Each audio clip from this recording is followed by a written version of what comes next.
की ओंकार स्वरूपा ओम असा जो ध्वनी आहे तो कसा बनलेला आहे ईश्वर माऊली वर्णन करतात. अकार चरण युगुल उकार उदराकार मकार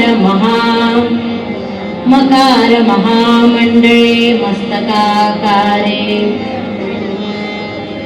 अकार म्हणजे त्यांचं चरणयुगुल आहे, उकार उदराकार आहे म्हणजे त्यांचं पोट कसं आहे ते दाखवत आहे. त्यानंतर त्यांचं मस्तक म्हणजे महामंडळ आहे. या सगळ्याची उत्पत्ती जिथून झाली ते मस्तक कसं असावं ह्याचे वर्णन ज्ञानेश्वर माऊलींनी केलं. अ उ आणि म त्याचप्रमाणे चौथी मात्रा म्हणजे चंद्रबिंदीची. या चारही मात्रांनी एकत्रित हा ओम ध्वनी तयार केलेला आहे.